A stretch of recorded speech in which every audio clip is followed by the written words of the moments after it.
Hey,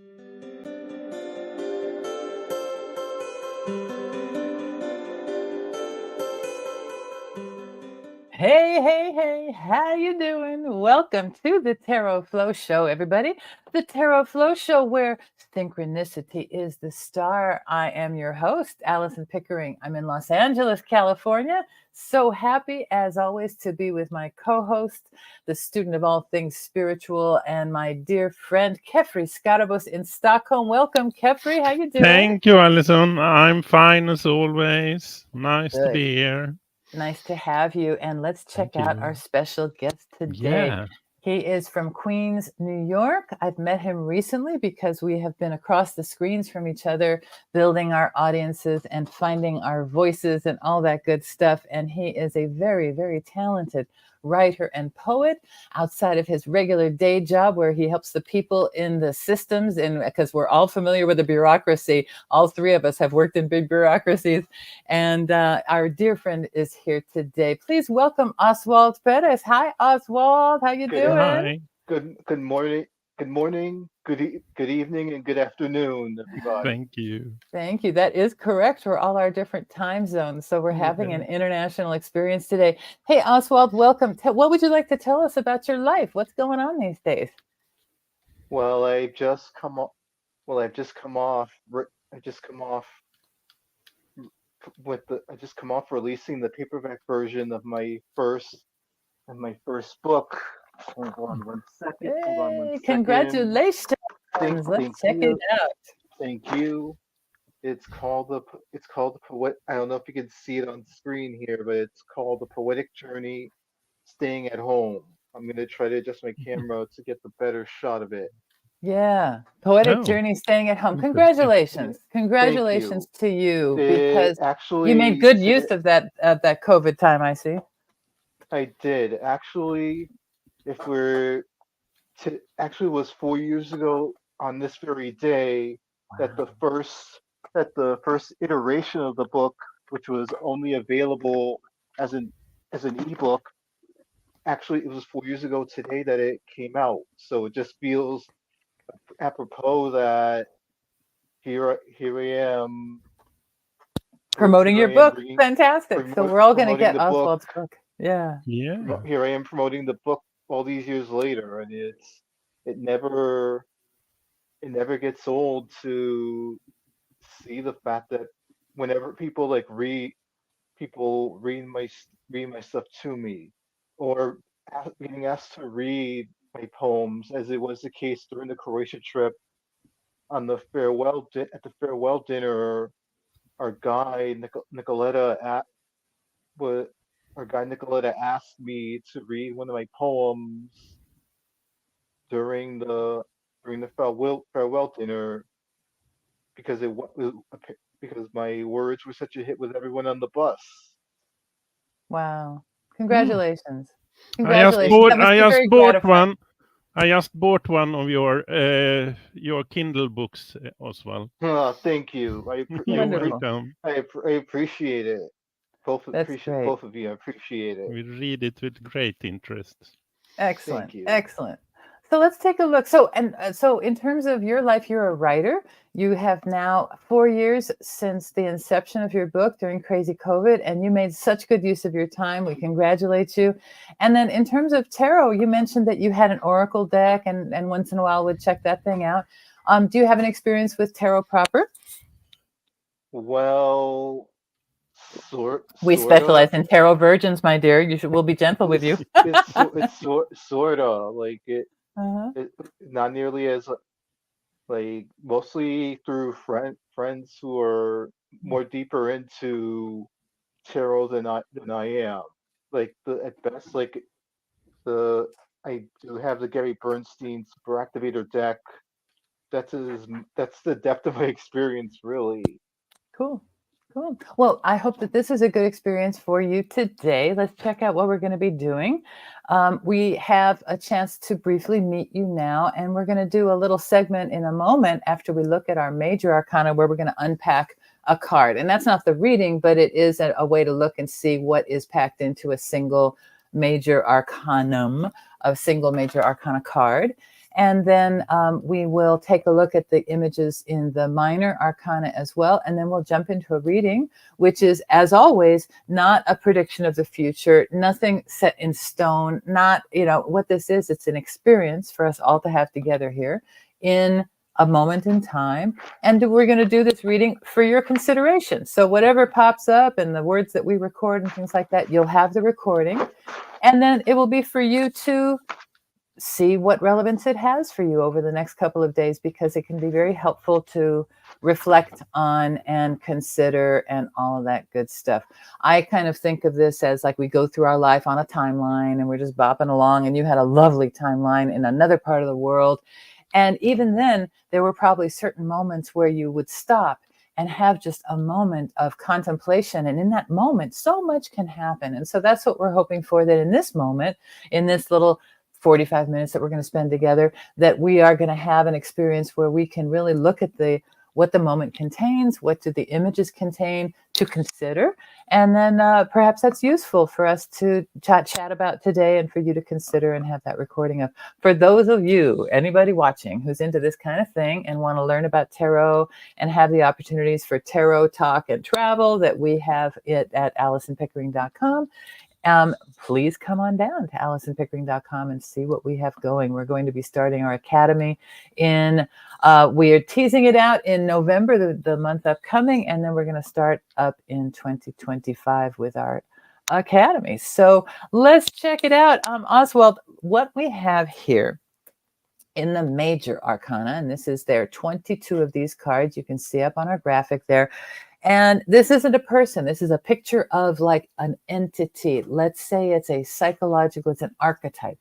It's a larger force that lives within our human psychology. It's depicted in this form that was drawn very Eurocentrically, by the way, back in the turn of the 19th to the 20th century. In 1909 and 1910, this project was done. And I don't think the authors lived long enough. I know that they did not live long enough to see the impact that this particular deck has had, because almost every deck that is out there is a clone of some sort of this deck or of the Aleister Crowley deck, which is another very seminal deck. And so a lot of what we see these days is a clone or an imitation of the structure of this deck that we're going to see here. This is the zero card. He's the Fool. He's the main archetype. He can kind of fit in anywhere as a zero. And then here are some cards for us to take a look at, just a quick tour of the major arcana. The top row, very oversimplified, but let's say that this is our inner inventory of qualities, what we come into our life with. We have an inner masculine and feminine spiritual polarity. We have an external masculine and feminine mother and father, whether we ever interacted with them or not. We have the way that we're brought up to think, which is the social mores. That's that Hierophant card. We have our relationships and our friendships. That involves choices and dealing with other people. That's the Lover's card. And then you have the idea that we go beyond our house when we get out in the world, and that's the Chariot card. That takes us to the middle row that a friend of ours calls adulting. These are different lessons that you might go through. How do we handle our passions with that Strengths card, and our violence and all of that force that we have within us? How do we handle being alone with that Hermit card? How do we handle luck and other people's stuff with the Wheel of Fortune, law, with the Justice card, solitude or periods of, difficulty with the Hanged Man, or massive changes that we can't do anything about that march through our lives like the Death card. How do we get tested? How do we live through all that kind of stuff? What are we doing with our spiritual mix at that point? I'm going to pull us off screen to look at the states of consciousness on this bottom row. The Devil, very materialistic, power driven, forgetting that there's other things going on. Then the other things going on, like life will come and remind you that your ideas aren't the only ideas. And sometimes that's very shocking with that Tower card. Then we're left unto ourselves. Who are we at our essence? That's the Star card. Then you have this Moon card, because as you open your eyes to try and figure it out, it's hard to remember what that lightning bolt showed us. And then the sun card is when we have the opportunity to touch source maybe and to get re-energized, and then it carries us, and then we are into a new awakening, and then a new time, a new trip around, and then we can see the double wands in the hands of this Fool figure, who is, all of these figures are the same Fool figure. They're us, you know, it's our human journey. You can see that very good. So among the Fool and these others, there are 22. So Oswald, if you wouldn't mind, would you let us know in between 1 and 22, what would be a number that I should count out in these cards here? What's the number between 1 and 22? 13. 13. 1, 2, 3, 4, 5, 6, 7, 8, 9, 10, 11, 12. And 13 today is the Emperor card. Let us see the Emperor. Number 4. So here's our Emperor figure. And we can see the predominance of red. And so one of the aspects of this card is the force of Mars, the planet Mars. So the Emperor, he's the one who can call a country to war. He's the ruler. You can see this scepter in the one hand, the globe in the other hand. And even though he has this beautiful regal robe, underneath he's armored up, you know, he's not on cushy cushions like the Empress, the pregnant Empress. He is on a stony throne filled with Aries the ram, and up in the high mountains. And so it's a no cush for the Emperor. Heavy is the crown. He is responsible, and he is the structure. So the Emperor is the one who provides structure, whereas the Empress provides the substance. The Emperor provides the structure, and he is always checking with the feminine force. As you can see, his eyes are kind of looking to the left. He's checking with the Empress. He's checking with the High Priestess, who's another guidance figure within that array, to make sure that he's not too unbalanced in his forcefulness. What are some other things, Kefri, that we can observe in the Emperor card for us to be aware of? If we look at him as a person, he is the king, the emperor, and he has a responsibility for his land, but he doesn't have necessarily the responsibility for each person in that land. So he has a higher form of responsibility that he is to conduct, actually. And perhaps he has not the responsibility for just one person in that of that gathering of many persons, so to speak. And we also have this half circle here of black at surrounding his legs, and they are resting on a half cycle of white, actually. And that is, of course, the two forces of the universe, the black and the white. And he is inside of both of them, we can say, and he rests on the light. So he works out from the light, but he is aware of the shadowy nature of life as well, actually. And also we have that teeny string here of water, if you look closely, and that is his emotions, because he has emotions, but not so many that he can show, actually. And also all that orange in this card is about the planet Mercury and logic. And he bases a lot of his decision making on rationality, how the world is looking. But he can have a higher form of contact also with something higher spiritual, but he can't show it, actually, because people must believe in him and believe he is ruling from out of the world, actually. That's the thing. He can't show exactly who he is. And the symbol for this card is a window, actually, and he can look through a window into another higher world, perhaps. So that is a bit of what is in this card. Thank you. So You're you can welcome. see, Oswald, that, you know, you can geek out. Kefri and I geek out on a regular basis here in terms of what all the symbols are that are in a card. But in a more holistic sense, you might be looking at this and just getting a sense of, like, I don't know, leadership or ownership or boss or father or something like that. You know, or are there any more like holistic kind of, go like ahead. the sense of like the clear sense of responsibility that comes with anyone that has any measure of power. Yes, It's indeed. Well and the said. sense of wearing in the legs, like you sense the weariness, like it's not easy to it's not easy knowing that you're responsible for a vast group of people, and it Yes, well shows in said. Yeah. it Yeah. shows in his legs that even that sense of like having to protect everyone, it does take its toll at some it takes its toll on himself, having to Do you know, after protect. all these years, Oswald, no one has ever picked up on that kind of weariness in the body language that you just observed right now. I want Like to I give you see it, compliments for that I perceptiveness. see it in the pose of him sitting. It's like it's that weariness where it's like, oh, I had to keep like have to watch over everybody. Like when like where do I fit in all this? Mm-hmm. Yeah. Mm-hmm. Mm-hmm. Yeah. Well said. And so you can see that one image can provoke a lot. Even what's drawn into it is one kind of level of intention, and then the effect is that it evokes within us all kinds of things within our intuition, within ourselves. It's entirely possible that you are asking yourself, when is your time for you? Perhaps you've been serving and helping others and being in a role rather than in your own kind of being or what your I mean, preferences would be.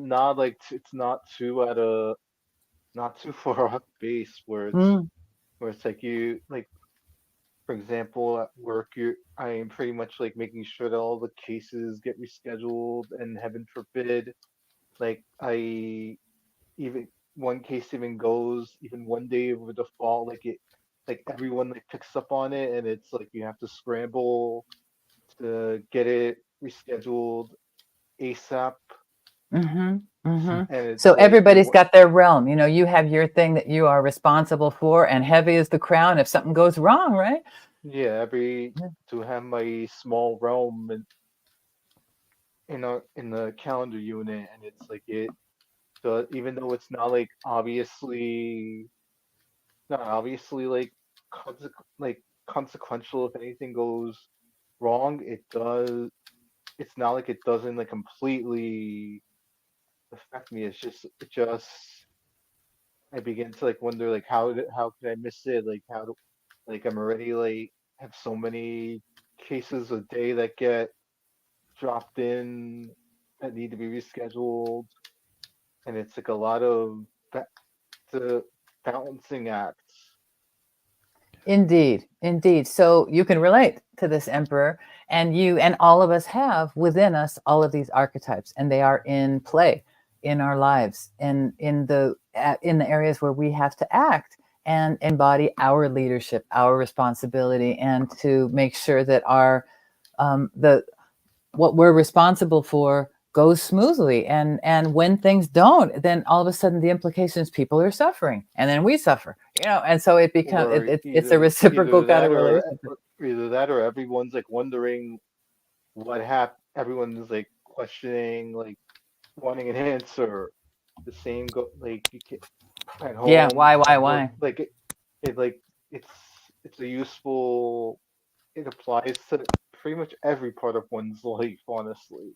Okay, very insightful already. We have the best guests, Jeffrey. We have the Yeah, best we guests on have. this show. I We know it's have. always so much fun, Oswald, Yeah. when we get a guest that is so already so intuitive and picks up on things. So this is just an example of how deep a card can be and how much it evokes from us about our own lives, other people's lives. This could remind you of somebody, even aside from yourself, it could remind you of other people in your life, et cetera, et cetera. So all this is showing us is that these images, though they are very ancient kind of looking, can be very relevant to our present day life. And so as we look at those, I thank you for giving us a quick introduction into this card, which is number 4 in our sequence here. And so those are some of the majors The majors being that soul journey. Then we're going to take a quick look at the minors, because if you've ever played poker or gin rummy or anything like that, you've played with some cards that are the descendants, shall we say, of these cards. And you can see we have 4 suits here. We've got on the left is the wands, then we have the cups, then we have the spades, and then we have the pentacles. And if we took these and we flipped them vertically so that the wands were on the top, this would give us the opportunity to have a little bit about what the tarot is implying or what it's signifying. And that's the idea of the tree of life, or the idea of a process of creation or a process of emanation. I'm going to take an idea. So let's say, Oswald, you had the idea, you get an idea for a poem. Something inspires you.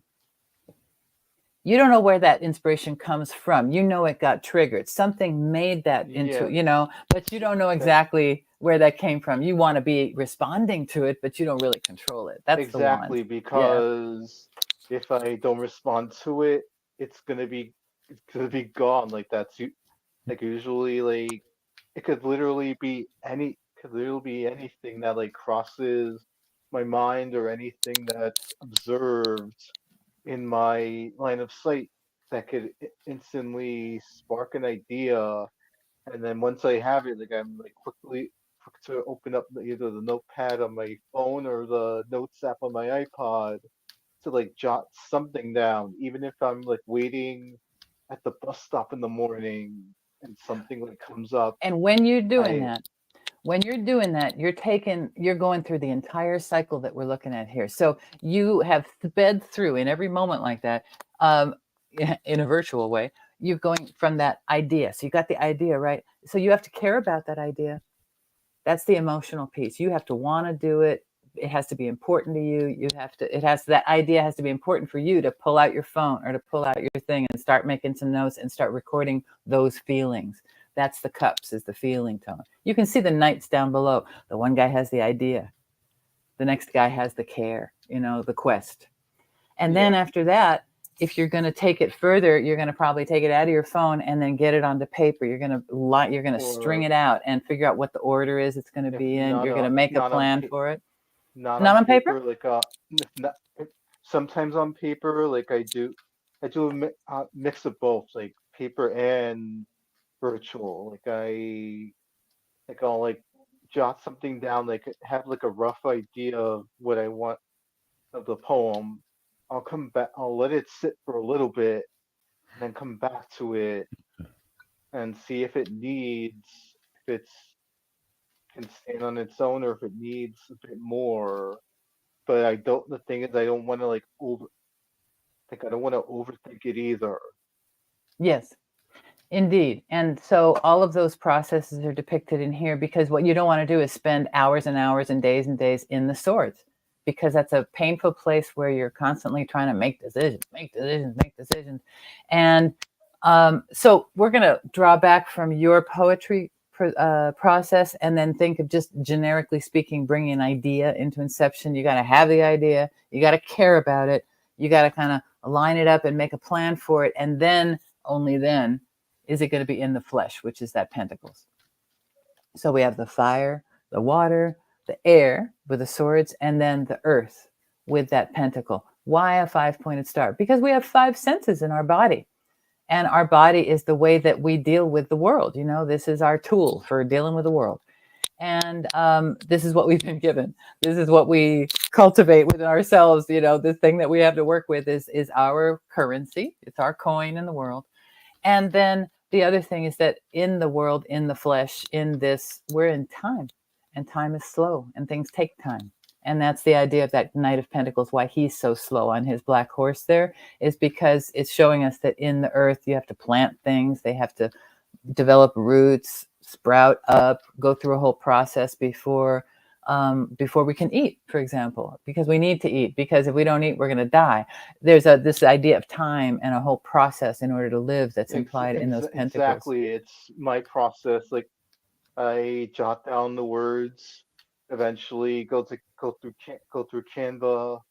I try to find the right background for said piece, whether it be through my own whether it be something I photographed or going through Canva's library of images, picking the right font, heck, even like picking which version of my logo, because I have the darker and the lighter version. Yes, and all of that is Like, sitting in the swords. You're like in between the cups and the swords. What do I like?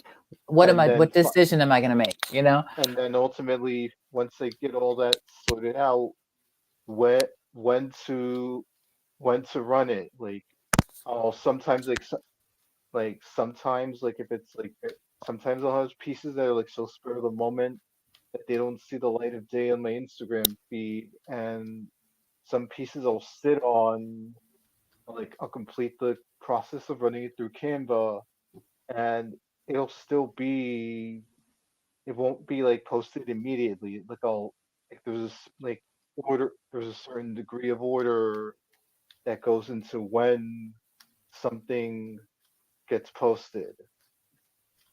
Exactly. So everything has a certain process or cycle that it has to go through. And it's an interesting thing to reflect that that's what the design of the cards is reflecting. And so as we take a quick look here in our images, we can see in the wands, which is that suit of the original inception of the idea, you got the 1 through 10, and then you have these page, knight, queen, and king, and they're full of fire symbols. If you look at those court cards on the right side, salamanders and flames and the desert and lions and sunflowers and stuff, very, very sunny and warm, fiery kinds of images. When we go to the cups, we can see this is kind of stages of an emotional progression, of an emotional relationship, or of the maturity of an emotional trajectory, shall we say. That 1 through 10, this is a card where the 9 and the 10 really represent fulfillment. And then you can see the idea of kind of grail and quest and wateriness in the court cards with all the fish and shells and mermaids and ships and water and things like that.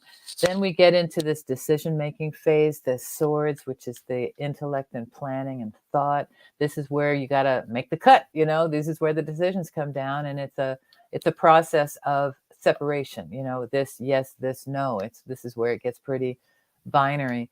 And the air symbols that you can see in the court cards are there with birds and wind and clouds and butterflies. And then finally into the earth, where we have our pentacles. You can see family stuff, contracts and businesses perhaps depicted, and then all of the earth symbols with agriculture and grapes and animals and the flora and fauna that we see in the court cards. So that's our vocabulary right there, and that takes us right now into the reading that we're going to do with these cards. And so we have the vocabulary of images, and then these are the meanings for the placements. So each card's going to get placed in a place, and each of those places in a reading has its own significance. And so the locations on the reading here are you at the top, middle, whatever we're looking at, and then we're going to look at a timeline on the bottom. How did this flow in time? Is it over now, or is it still in play? What's advice? Let's be cautious on the top left. Maybe don't do that. You know, it might be your default mode, but let's avoid that. And then for your benefit, for the greater good, for your greatest growth, the supportive advice is going to be more helpful to you on the right top. And then at the end, we'll pick a 7th card to give us some additional perspective. And so that's my spiel in terms of talking about these cards and talking with you about some of the different aspects of the suits and everything. What questions might you have at this point? Other than I'm curious to see how this will shake out. Like Yeah. I'll see. I mean, I'll take it for what it's worth. Like, I'm just curious to see how. All right. Well, without further delay, let's get on into this. And I'm going to hand off to Kefri now. You can see he's been shuffling this entire time, and he's going to prompt you for the placement of the cards now. Thank you, Alison. And Oswald, I am shuffling, and you say stop where you want the stop to be.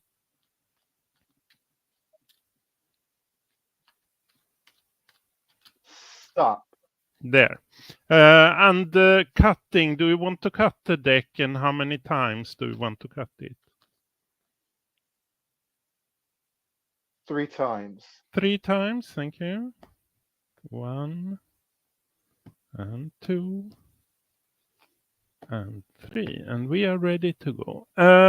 And we start with the subject card in the middle top row, and it is the 2 of Cups. Then we go in the bottom row to the leftmost card, and that is the past, and that is the 6 of Swords. And then we go in the middle card in the bottom row, and that is the present card, and it is the 9 of Cups. Then we go in the rightmost position bottom, and that is the future, and that is the Hanged Man. Then we go up in the top row in the leftmost position, and that is the cautionary card, what's not to do, and that is the King of Wands.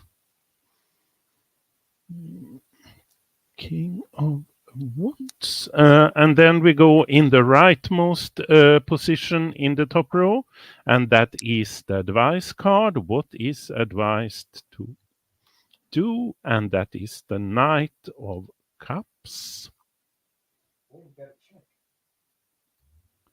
And we wait with the 7th card for now.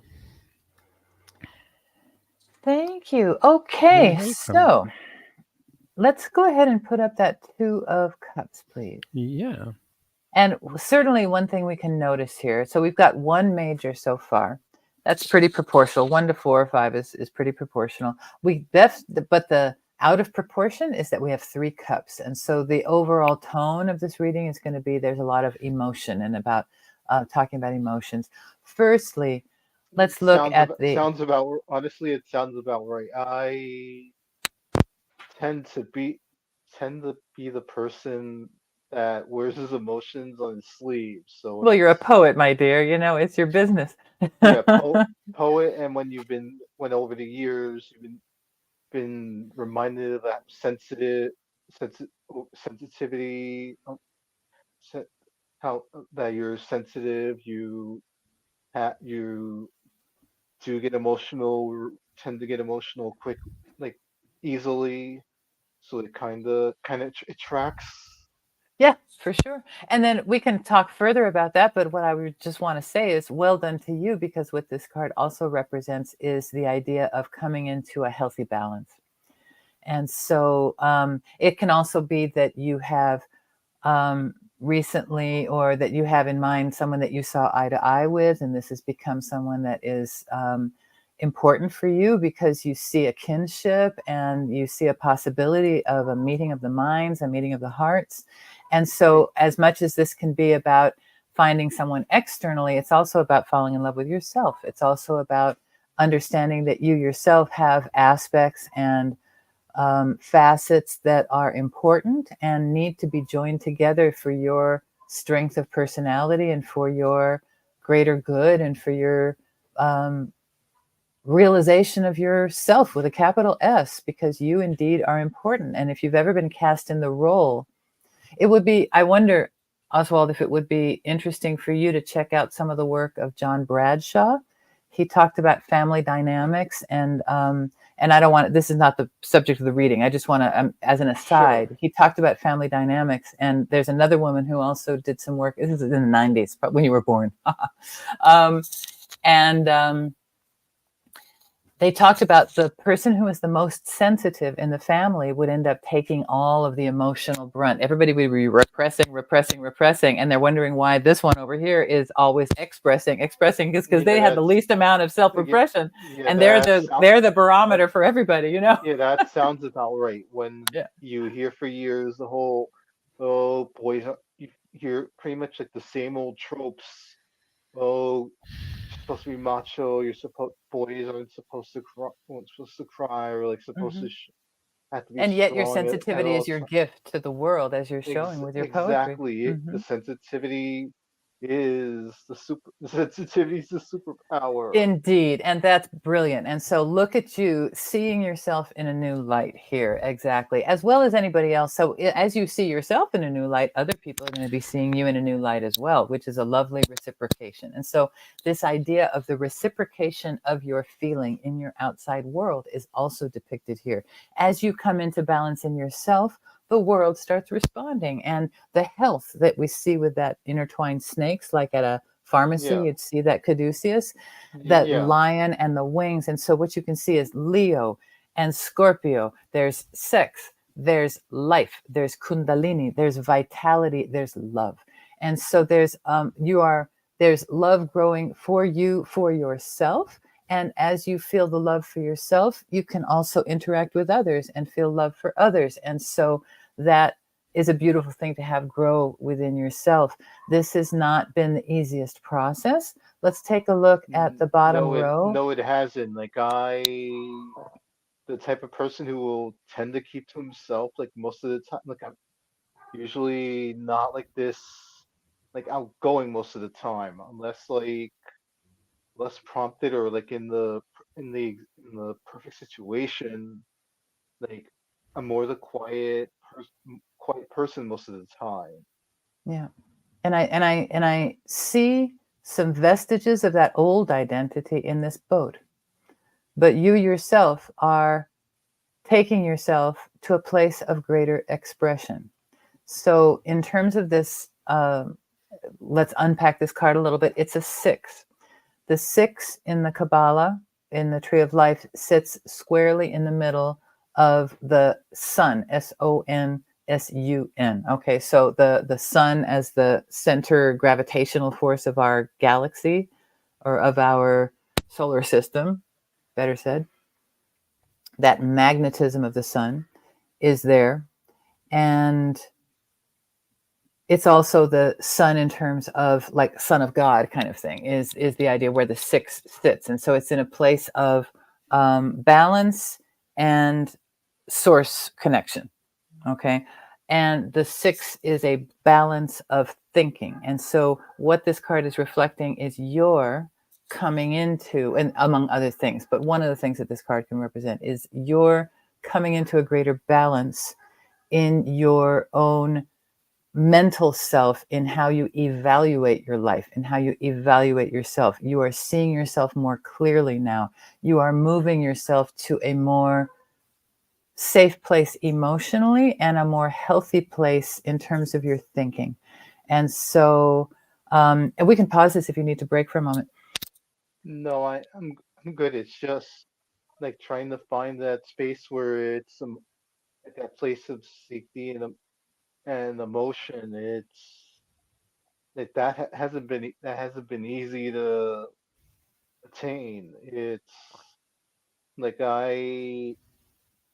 like every like everyone will be like I'm a really harsh critic of my own when it comes to myself. Like often like because of the fact that like a lot of the things, like I call myself a late bloomer, where it's like I'm just really like getting my life and sense of who I am into gear in the last few years. I sort of been in a sense of obliviousness for a good chunk of my life.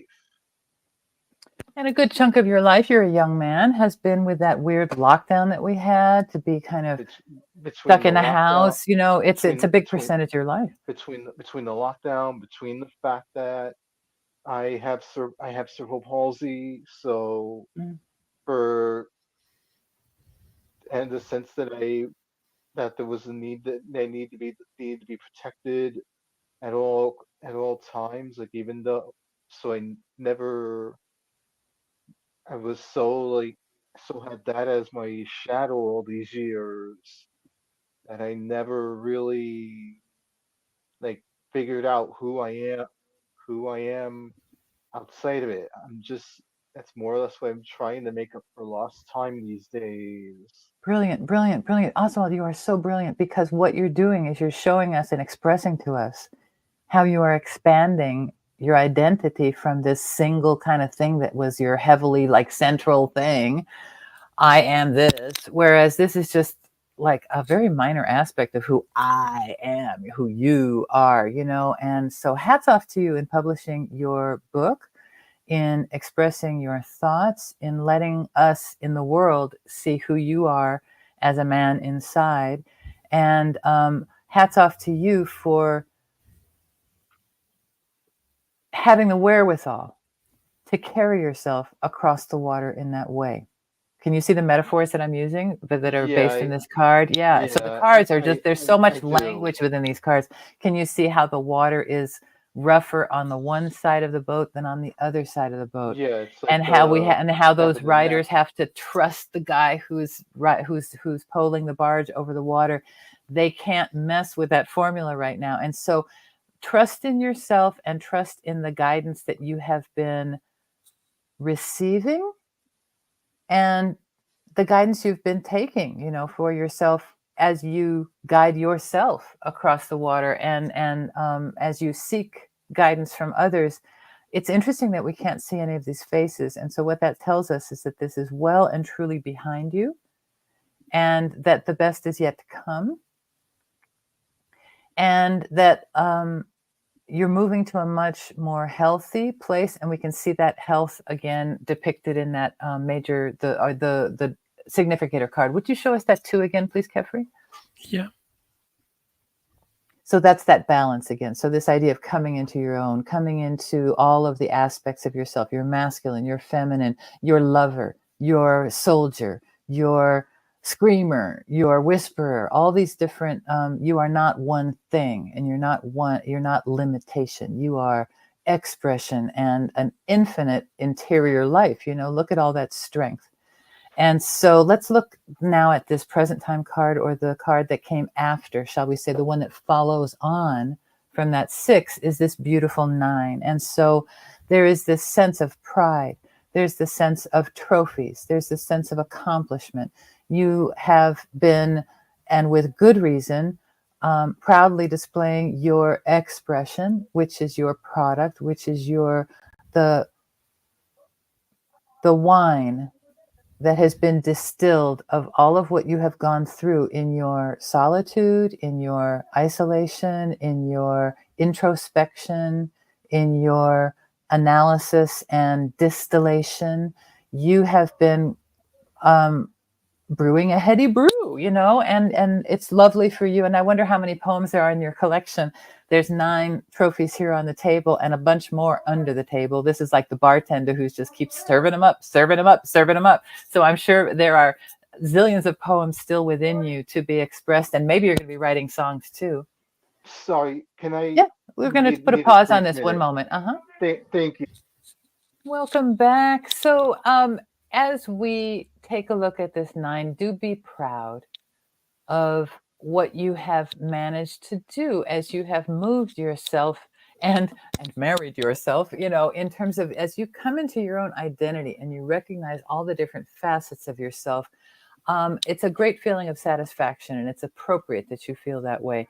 As we move into the future time, or as we move from this great satisfaction of your product, of your book, of your paperback and everything, then we're going to be going into a phase of a little less predictability in terms of time. And so what's going to be coming up is maybe going to feel like a delay to you, but it's going to be a really productive period. So let's look at this guy.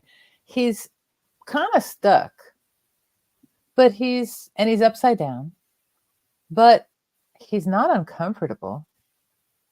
He's got a little tree pose going on. So he's even doing some physical exercise and he's posing himself for the greatest advantage here. And look at his halo. So even though things are upside down and it's making his hair stand on end, it's a good process to fill him with all of that energy and to fill his head with all of that energy. And so as you move into the times upcoming, it wouldn't be surprising if you felt like it's what they call in creative circles or in like songwriters, they call it woodshedding. It's where you kind of go into the workshop and you start creating. And that's what I think would... My case, like the workshop for me is pretty much anywhere. There's no like set. It's a No set metaphoric space. workshop. Mm-hmm. Yeah, it's a metaphoric workshop. There's no physical space where I just like sit there and write. This is the Like workshop. whenever like the inspiration comes, yeah, that whenever it comes, it comes. Indeed. Indeed. And so it's going to be coming quite a lot. And you're going to be wondering what is the form that it's going to take. Is it going to continue to be poetry? Is it going to be prose? Is it going to be a screenplay? Is it songs? We don't know. You don't know. It's going to be a lot of contemplation and a lot of creativity. So look forward to a period of great creativity upcoming, which is going to not feel like forward movement, but recognize that you have just completed a big forward movement. You've just done that big kind of cross over the river. You've had your big summer vacation. You've had a lot of things happen. And now this is kind of a period of the winter slowdown, that creative process where you're kind of drawing in. It's like a wave, you know, it draws in before it can move forward. So this is that drawing in period that doesn't feel like things are moving, and yet they are building, building, building. And so what does that look like in terms of how to approach it energy-wise or advice-wise? Looking up at the Knight of Cups, let's look at the positive advice, please, Kefri, if you would show us that Knight of Cups. You can see that this guy has a quest. And so I would suggest that the cards are saying, do continue to capture your thoughts in these beautiful containers. Do continue to go forward and figure out new ways and new forms for this water, this beautiful emotional gift that you have. What are the forms that this water can, what are the forms that you can capture this water in? You know what I mean? So you can capture it in a poem, you can capture it in a song, you could capture it in a short story, or perhaps in an essay, or, you know, we don't know, you don't know, because you are a work in progress. And you are carrying yourself forward because you are your quest. Your identity, your expression, your emotional reality, the gift that you bring to the world is what you are carrying forward. The advice for you is to continue to figure out a way to bring these thoughts and feelings forward into the world.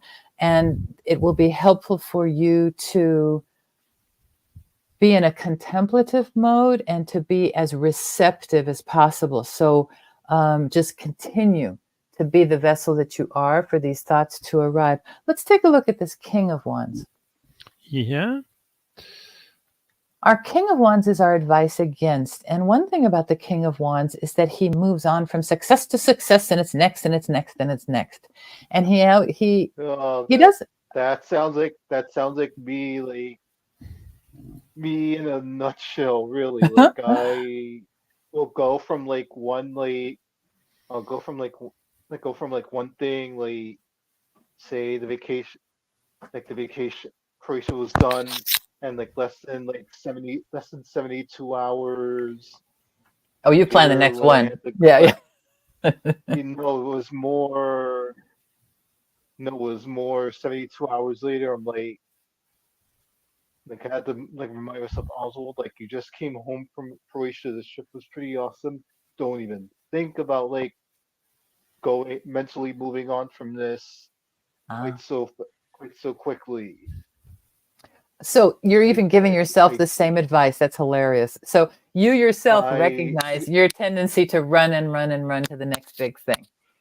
Because I do that, I've done that so often, and then it's like I like go from like thing to thing to thing, and then it all like goes over my inevitably all of it goes over my head, and I'm wondering like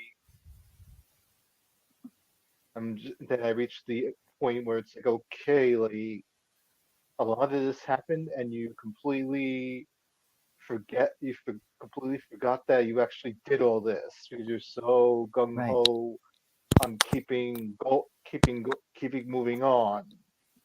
Well said. Well said. So that that sense is depicted here in the cards.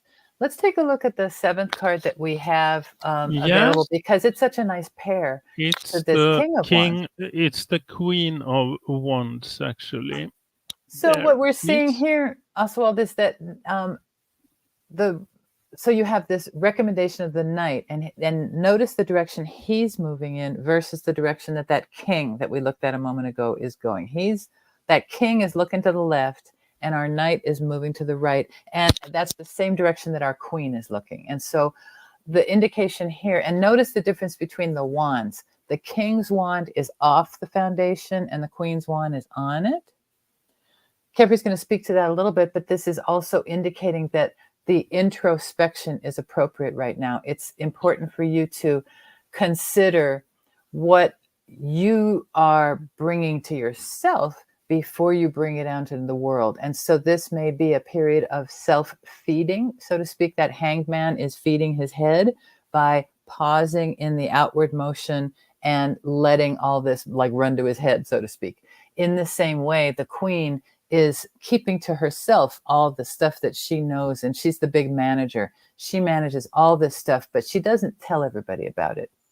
She keeps it in her purview. For the moment, you're going to be woodshedding, or I would predict that it's going to be helpful for you to be looking at how other people do their thing.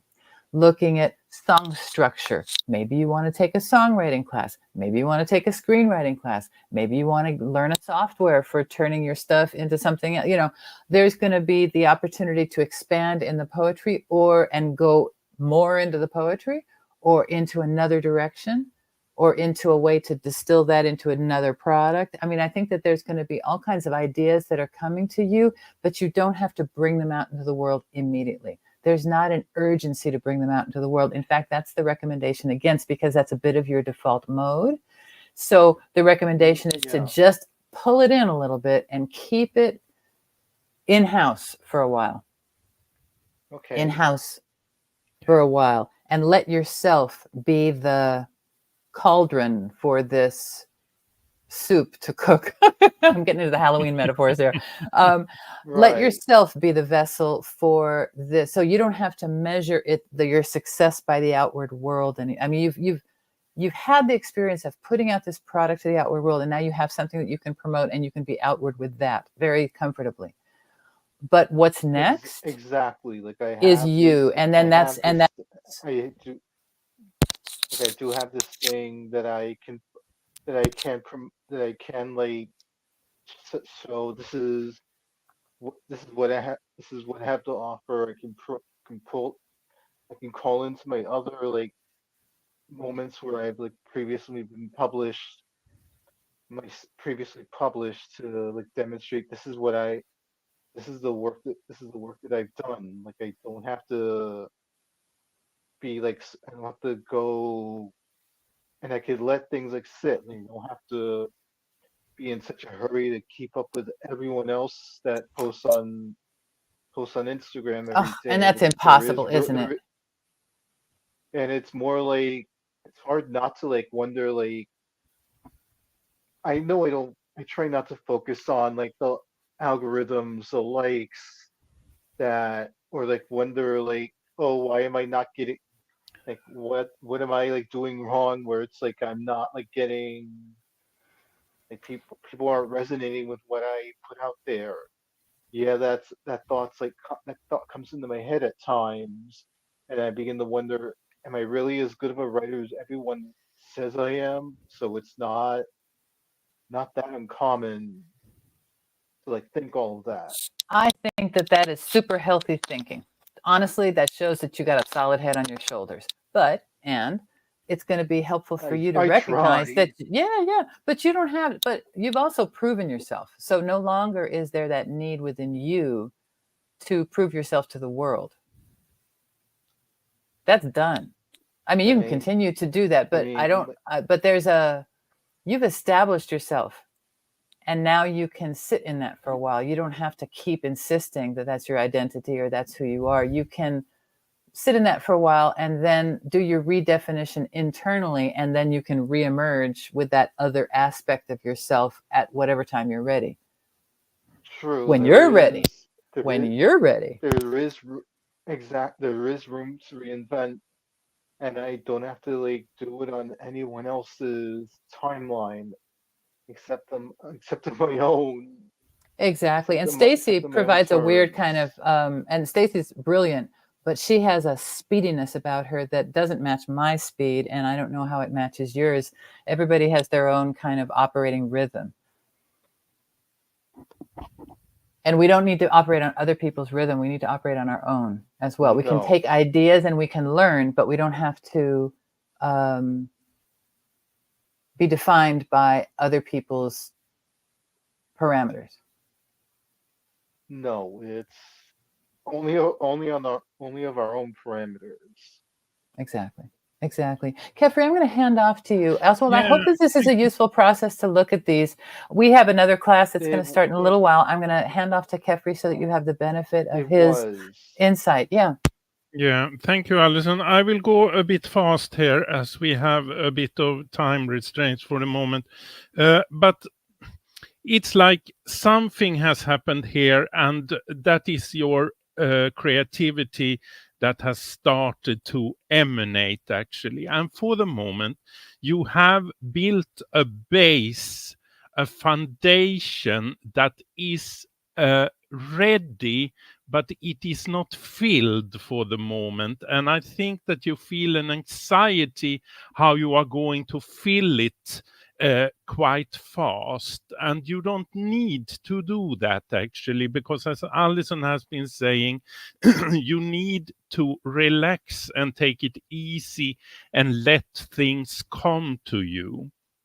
And you have a mission in this, and it's like you can plan, but the mission can be stronger than the planning, actually. So it's more of an advice to follow where your intuition is leading you, because that is the right way to go here, and not concentrate so much on likes and everything, and to reach out in the world, so to speak, because that will come automatically here. And there is something here that I think that you should also go deeper down in mythologies and in perhaps the King Arthur saga and the Parsifal saga and everything, because there is things for you to pick up there, I think, that you can use as an inspiration in your own poetry, prosa, or what it will be, so to speak. And that will balance it very well. And you have that foundation for that balance. You have built that foundation for that balance. Now you need to fill it with inspiration. And that will come if you relax and take it easy and don't feel the urge to likes and internet and podcasts and everything. Just be yourself and feel when it is right to do something, and know that you are set out to do big things, because you are that. And I stop there. Thank you. Thank you very much. You're welcome. You're welcome. I think that it's a very beautiful thing to see. There's also the idea with the Queen here, that whatever you're cooking up is not quite, as we used to say, not quite ready for prime time. Because the King, he's kind of ready for prime time, but we're not quite there yet, because he's ready to step out with it. But you're still formulating, you're still determining, you've reached one phase, and now you're moving to the next, and you need to contain it before you display it. And so this is your period of time to be doing this. You've had one big kind of step out with the book, and then, like all writers, you're going to be stepping back for a year or two as you cook up your new thing, as you cook up your new creative project, as the influences and these grails. So the reason that I believe Kefri was suggesting that you look into the King Arthur myths and the Parsifal myths is because of that Knight of Cups. Let's take a quick look at that Knight of Cups, because he is carrying the Holy Grail, So what is your Holy Grail? What is the thing that would be most precious for you? what is the precious distillation of your essence that you're going to bring out into the world? That takes time. It's like no wine before it's time or something like that. So you don't want to come out with grape juice when in fact you're going to come out with a fine wine. And so give yourself the gift of time and alleviate yourself of the pressure of other people's expectations and timelines and their own, because there's a money drive behind things going on, and that pushes, there's an urgency and a thing that puts us into a different mode.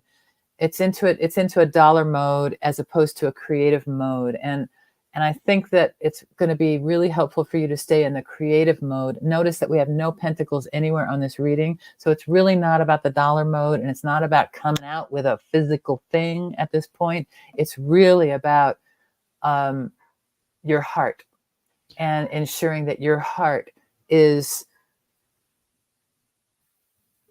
honored in its expression. And that's going to take some time for people to really, so perhaps your next thing is a memoir. Yeah. Or something like that of your experiences that was in your childhood. That's kind of where my mind is ultimately heading, where whether it be some sort of memoir, whether it be childhood or from my travels akin to, say, James Michener's Iberia or Francis May's Under the Tuscan Sun. Oh, I see. You have high hopes. Oh, you have wonderful models. Fantastic. Yeah. Somewhere in that, somewhere in that, heading towards that way. Yeah.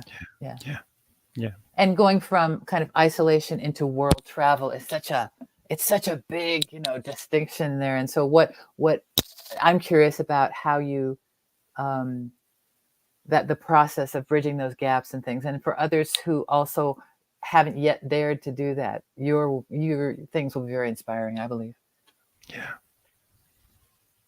I think that you have great things ahead of you, Oswald, and I'm very proud to have gotten to know you early in the phase right now.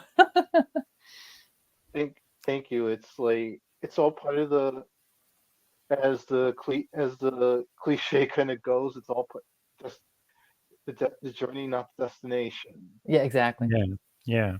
Indeed. And that's why this recommendation is here, is to stay on the horse and don't get off the horse and bring your prize to anybody quite yet. You still have to carry it a ways.